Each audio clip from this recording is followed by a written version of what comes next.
Hey, and welcome to another session of Meditations with Marigny. Um, so I wanted to hop on for a moment this morning, and I may come back again this afternoon. But was just giving some thought to, and hey, if you guys have been enjoying the live videos, I want you guys to let me know. Give me some feedback about what your thoughts are with it. Let me know if you would like to talk about some different topics. I know this past week has been pretty heated with this whole topic about no sex before 6 months. And I'm gonna tap on that just a little bit this morning. But this morning, I really wanted to kind of just discuss the value of being content in where you are. And I guess I'll loop it all in together. So the value of being content in your current state. Oftentimes we can want and or desire something. So for instance, I desire to get married again. I desire to meet someone and we develop something and we be able to build out something for the remainder of our life together. But I am very content in my current life. Like, my life is fulfilling. You guys, I'm gonna try to keep this thing from shaking so bad because I noticed on one of the videos it was like really, really vibrating a lot. But when you find a man or a woman that is content in what state that they're in, they're a different type of person, because even though they may desire something, they're not starving for it. There is not a I was really thinking about the scarcity mindset. People who feel like there's not enough. And I can speak from that perspective because at one point in my life, I felt that way, especially when it came to relationships. When it came to me thinking about good men that are viable candidates for being a husband, I really felt like there were not enough of them.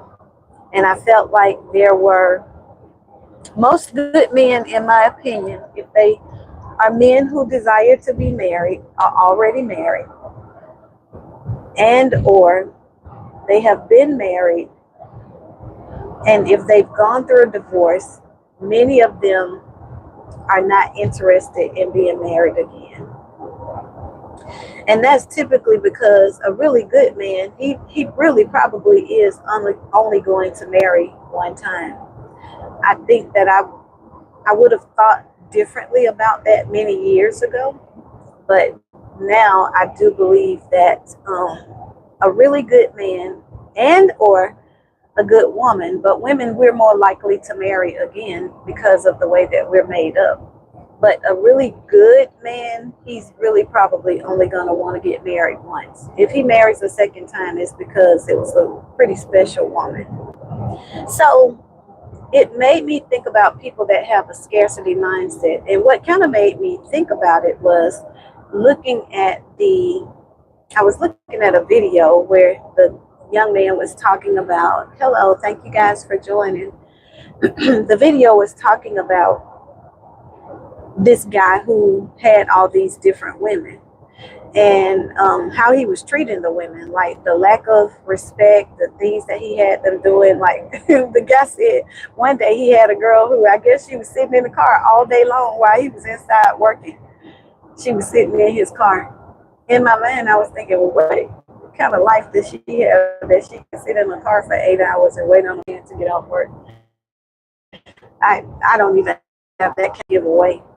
So when we think about a scarcity mindset, because my channel is faith-based and it does come from a foundation of my biblical understanding, how is it that there can be scarcity of something if my God can supply all of my needs? Now, needs is different from wants. I want to get married again. I want to share a relationship with someone. I want to travel and go with my person. I want to experience that. But that's not a need. God is already keeping me. I'm already content in the state that I'm in. So if that be the case, then that means that some things are not about what we actually experience. Some things about the mindset that we have about our experiences. If I only looked at every man based upon how my marriage, and for those of you that follow me on a regular basis, you know that I've been married twice. The second marriage, I would still be married. Like, and even when I think about what I put myself through in that, I was like, girl, you were so dumb. Like, who does that? It is one thing for somebody to do something one time, but it's a whole nother thing for somebody to make it a lifestyle. And, you know, when it comes down to it, what it also showed me is my lack of confidence that I had during the time that I was in that relationship. And the good thing now is that my confidence is way, way higher. But the bad thing for somebody that does not have the confidence to walk with me is that they're not going to be able to last long. And I'm not saying that from an arrogant perspective. I'm saying it from a perspective that I know that the man that God has for me, he's going to have to walk in a high level of confidence because he has to have the capacity to carry mine. And there, that doesn't mean that we will be arrogant or we will not be considerate of other people, but it does mean that we won't be worried about certain things. Like, I just know I won't be worried about when he walk out the door. You know, I saw a video yesterday where it was talking about somebody checking somebody's phone. If I'm with somebody and I got to be checking their phone, that's not the person for me to be with. You know, there are things that you consider private and you consider them to be private to yourself, because even as a married couple, we're still individuals. But it won't be a problem with my husband opening my phone, and it's not going to be a problem with him opening mine, because we're going to make those decisions prior to getting married. But if you have a scarcity mindset, it also puts you in a position where you oftentimes have some level of a controlling spirit as well. And you're trying to control the narrative. You're trying to control how the person operates, what they do, where they go, who they see. You can't. If Jesus came that we might have life and have it more abundantly. He gives us the free will to choose him. There is not a forced engagement for your relationship with Christ. It's you choosing him. And that's the same way that it will be when it is with a man that chooses a woman. So if you have a scarcity mindset that there are no good men out here, you know, I seen some videos, they're like, there are no good men. That's untrue. Because if you're saying that there are no good men, you're also saying that there are no good women. And I can't agree to that because I'm a great woman. I just don't believe that in the pathway that I've been on, perhaps I've met the man that is ready for me. So in the pathway that I've been on, I believe that I've met my husband, but I don't believe that he is in the husband status that he needs to be in right now. And so in that, I have to have a mindset that I'm okay if there's a old song that says, "Do not pass me by, do not pass me by, pass me not, oh gentle Savior." And I'm thinking about that song because sometimes you have to pass by the person that's not ready for you. And this is for men and for women. Men, oftentimes, because you are visual creatures, you like what you see, but you will choose a woman that she looks good to you, and she's intentionally looking good to every man that she passes by. She's intentionally putting herself out there. It's always a a show. I saw something last night. I don't know. I was looking up something for my son in these colleges. And I was laying there and I was like, let me look this up right before I go to sleep. And I guess it was a Cardi B concert. And I do not know whether it was a outfit that just showed her this way or whether she truly had on no clothes. So they were like, she had on like these shorts, and the shorts were, there was a covering in the front, but when she turned around to the back, there was nothing there. And I just thought to myself, if it is available on a stage with hundreds or thousands of people, then what is there sacred for just her person? And if she is one of the icons or influencers for our society now, what does that say to our young girls? And how do we then encourage them to be more sacred and set aside for their husbands in the future? Because a person like me is not going to have the influence of them that she is going to have. And it just also helps me like to wonder, who are the women that are in her life?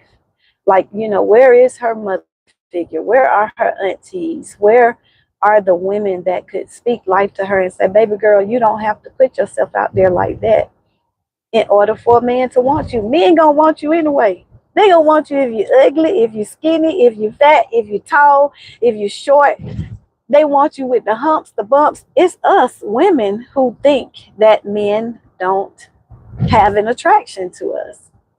And a lot of the things that we do oftentimes are to get the approval of a woman, not necessarily the approval of a man. If you actually sat down and talked to men and had a conversation with them about what they really like, when I go to the barbershop, it's interesting to hear the conversations. They will look and they will play with all of those other things. But when they get ready to come home, they want the home girl. And that's the part that most people do not understand, especially women, and especially young women. Our young women are so influenced by what societal norms have become. And I'm just so grateful. Like, I've always been a kid that I kind of liked the norms, but I just never, like, you could never convince me to walk to the beat of somebody else's drum because I was too busy making my own drum beats. I was too busy creating my own world. And even now, my friend group is very small. And when I say my friend group, I know a lot of people. I'm connected to a lot of people. I have association with a lot of people. But my friend group is extremely small. And my friends who could, most of us, I thought, I kind of gave some thought to some things. And I was like, well, in my friend group, my close-knit friend group, most of us wear our natural hair, even if it's long. Most of us wear a natural pressed out hairdo. Most of us either wear our hair short. When I looked at the group of us, I said, well, dog, you know, I had never paid that no attention till I started looking at the types of people that I hang around. You know, and there's nothing wrong with adding to it because I have some wigs. I want to make sure I put that disclaimer out there. I have some wigs, and there was a season that I did wear wigs. And that season was when my hair was longer and I was trying to work out. And it was difficult to do something with my hair because I couldn't, the sweating just would not allow my hair to last long. So I want to make sure that nobody says that I'm against women who may use synthetic hair or wear wigs or perhaps have their own identity in what they do with their makeup and things of that sort, because that's not what I'm saying. What I am saying is that we don't have to do that for the men. Most times, if we really look at it, we are doing that for ourselves, the women. And if we do it for the women, then what is that purpose for? Like, are you doing it just because you enjoy the enhancements, or are you doing it because you feel like that's going to make you a different person? Because we don't want to change who we are. We want to be authentic to who we actually are. We want to make sure that we are presenting ourselves as the best selves that we can be. And so, understanding that there's not a scarcity of men, perhaps we just haven't bumped into each other in the right place. Or perhaps we have, and it just takes time for that good man to make a decision that that's what he wants to commit to again. Because in my discussing certain things with guys who I consider to be good guys, that is part of their fear. They lost their houses. They lost everything that they worked for in the process of, you know, going through their divorces. They said, Marianne, I don't never want to work like that no more. You know, that was already a lot of stress to be up under. And then to lose everything that I had that was to me, it was hard.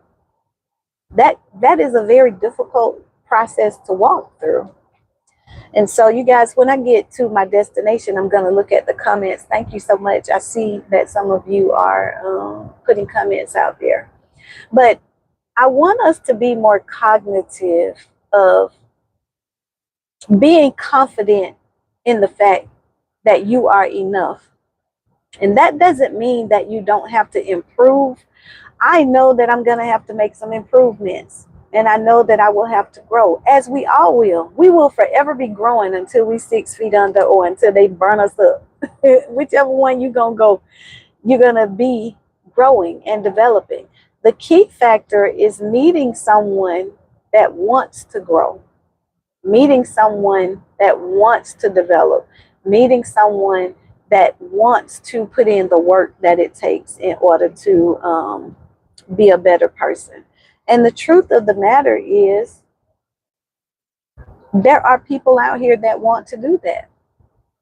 But if we keep getting into relationships and dating pools, and I call them vetting pools, because I'm vetting, I'm not dating really.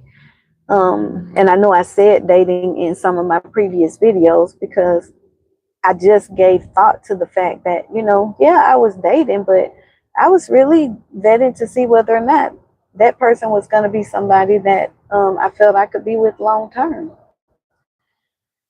And there are a couple that still got a toe in the door, but I give people the free will. The one thing that you don't want to do is force someone to be in a relationship with you. And when some of us look back on that, we have to take ownership of how we might have held on to somebody that didn't want us for a long time. When I think about the fact that my second husband, had an affair in the first year and a half of our marriage,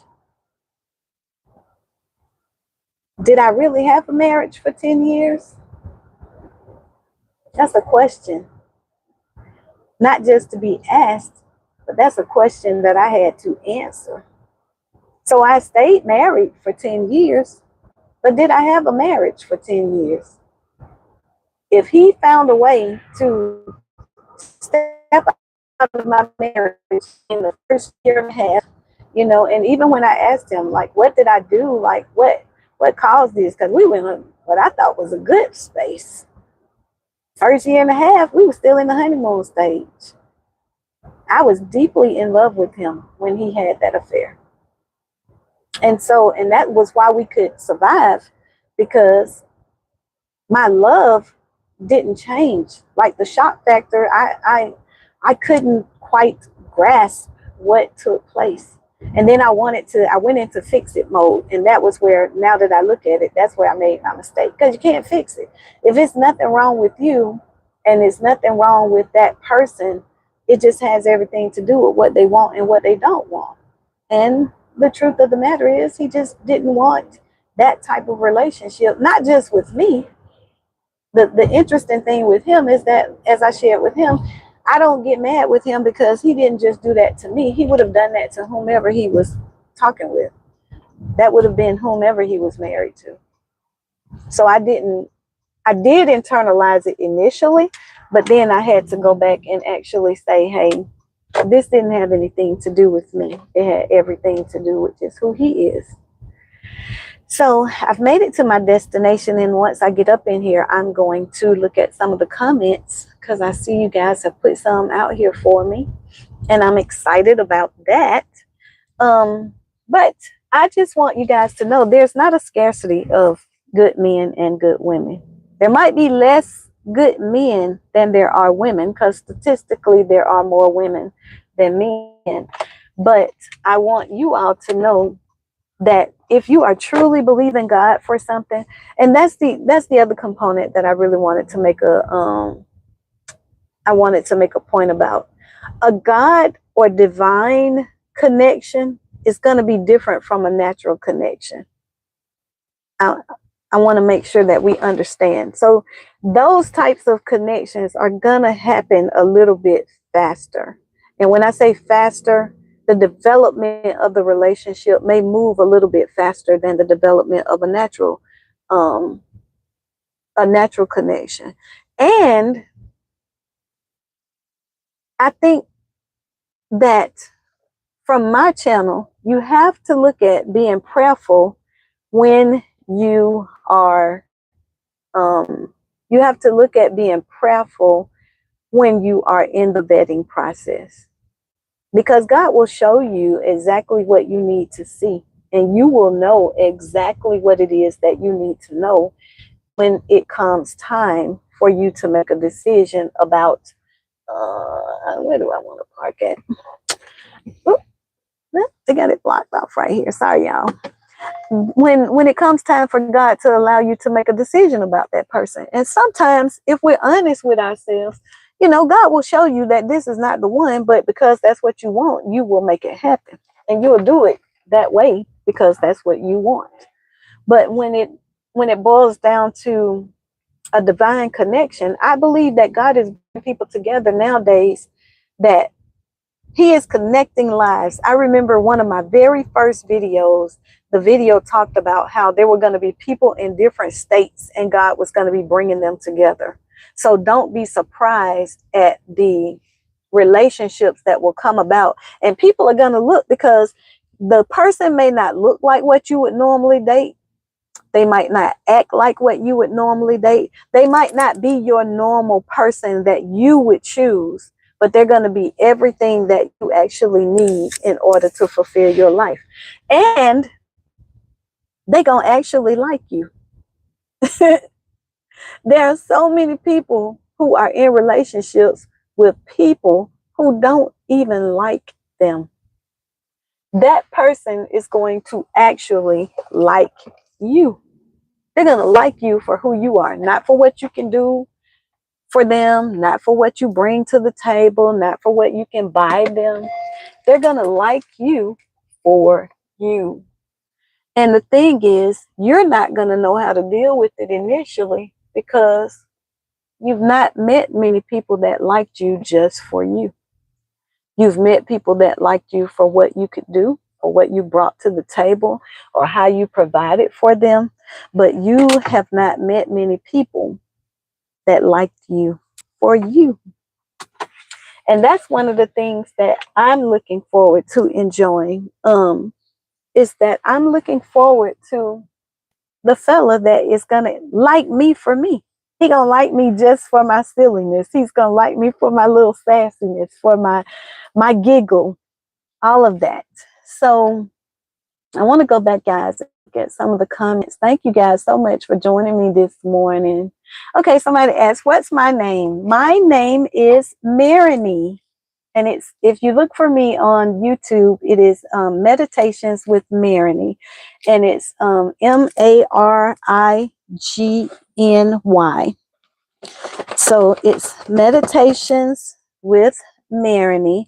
And most of my content, just so you'll know, most of my content is about relationships, and or about some life things. So for instance, I did a video a couple of weeks ago about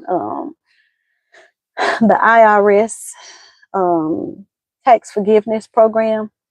I also do videos a lot of times about school or teaching things because I'm in the education field. And I also do videos about other type relationships, relationship building. I'm real big in that. My degree is in human services, but I like servicing humans. Okay. Okay, let's see. I'm going down. I'm going down. Thank you so much for asking that question. Let me see. And thank you guys for those of you. I see some people that you have like the top fans. So that means that you join me typically whenever I'm live. And I really appreciate that. Let's see. I'll let the lady stay with me.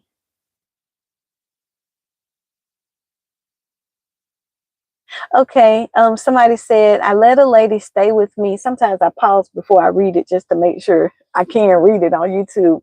I let a lady stay with me that needed a place. She keeps it short and natural, easier to keep clean, but she likes wearing wigs. Yes, I will say, and she's African American. I will say that, and most people don't think about this for Black women. Black women, a portion of us wearing synthetic hair and us wearing wigs and things of that sort has nothing to do with us most times not necessarily having a confidence. It has a lot to do with the type and texture of hair that we have and how that hair does not process as other ethnic groups do. So if another ethnic group goes and they work out in the morning, they sweat and everything, they just run home, jump in the shower, take a shower, wet their hair down, do a shampoo, blow dry it out, and then they go on about their business. Black woman can't do that. Now I can do it in this natural state here, but as I'm contemplating growing my hair back out, my hair is not going to operate like this. Like this is a good wash and wear for me. Now I'm probably going to keep it fairly short through the summer. And that's because I am going to rev up my workouts. I'm going to rev up my walking. I want to do some things to strengthen my back because I have a lower back injury.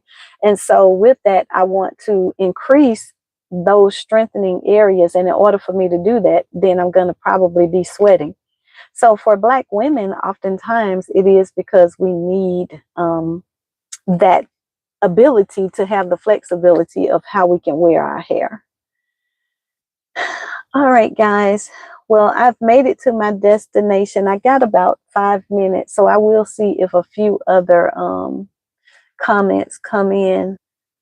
Thank you again so much for touching bases with me. And again, I have not figured out how to respond on YouTube.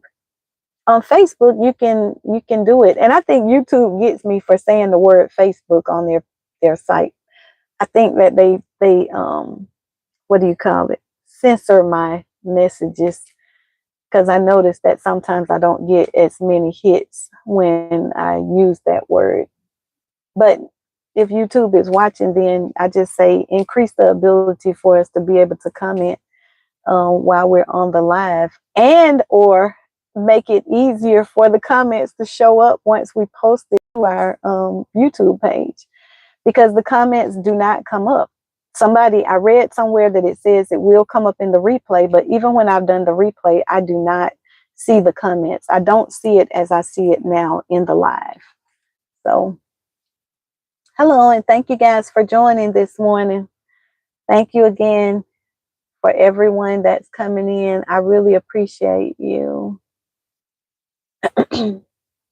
But just to close out, I'm thanking you guys for tuning in and for giving me some feedback. But just to close out this morning, just know that there is somebody for everybody that really wants to have somebody. That's powerful. There is somebody for everybody that really wants to have somebody. If people really want to have a relationship, what I will say is there are great people out here on both sides.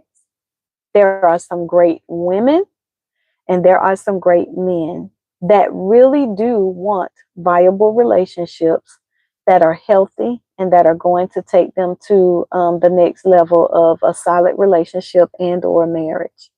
So please do not be, how can I say, do not be detoured in um, seeking to share a life with someone just because society would have us to think that there are not good people out here, because there are. And I've spoken with many of them, be it men and be it women. There are some good guys that are out here, and there are some good guys that are looking for relationships that will be viable for them to spend quality time with somebody. I was talking with one guy recently, and he was saying that, you know, one of the challenges that he has, he was like, because he's a shorter guy, and he was like, I have a challenge when I step into a room with, if everybody in there 6 feet tall or everybody in there, 5'10", 5'11". He was like, the issue is going to be that most women are going to gravitate towards those guys versus talking to me, and I might be a better guy with character, or I might have more of a committable mindset than those guys, but because of the way that the room is set up, that's the way that those women look at me. And I think that he has some validity to that. One thing about me is I don't mix business and pleasure, and so this is a business partner friend of mine. But one of the things I shared with him is that I think you're a great catch. I think that you just have to meet the right woman that really does want the same things that you want, that she is interested in being a vital part of your life from a perspective of the things that you also have going on, because he had some business components that were going on and some other family things that might needed to be navigated. But I do think that he could meet someone that would really enjoy him. Just checking out the last few comments, guys. I'd like some glasses like that. Oh, I I don't know where you live, based on your name, but I think I got these at America's Best. So that's where you can find that. He said, "You're right." I'm not sure at what point you're right. And how old am I? I am 56 years old. I'm not ashamed of my age at all. So I share that often on my site, um, so that people that are listening and watching my channel, they'll know that yes, I'm 56. I'll be 57 this year. So it's I'm getting on up there. Oh, thank you. I look beautiful. Thank you. I appreciate it.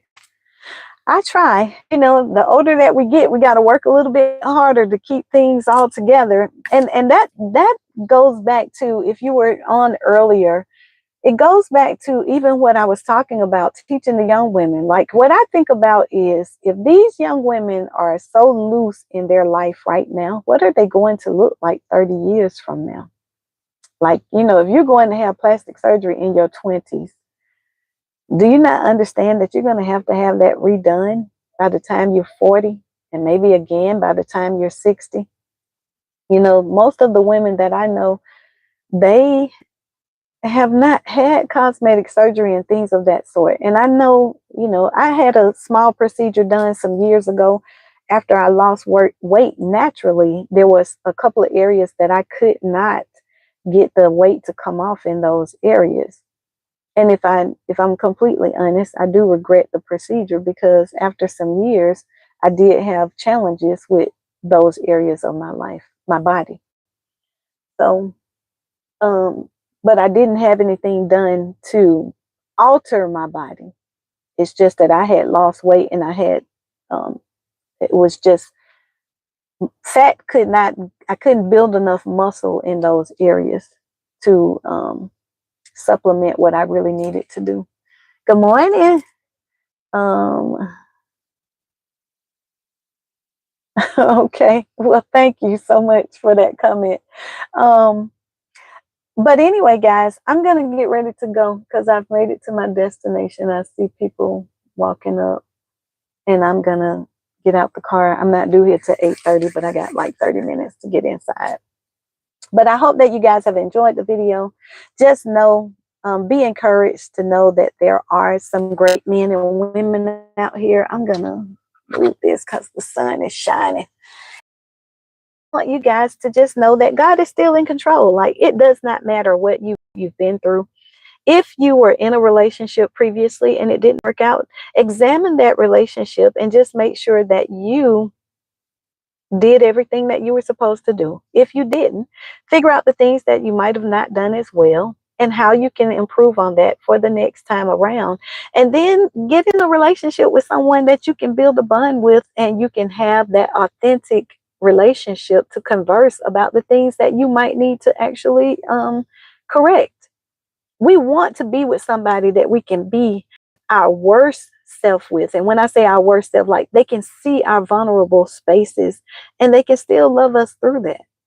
So when you meet the person that can say, hey, I really like you the way you are, but you do need to make some improvements here, and you're open enough to make those improvements, then I think that we're doing really good. All right, y'all. Love you guys. Enjoy all the time that we spend together. And I will chat with you all a little later. Bye.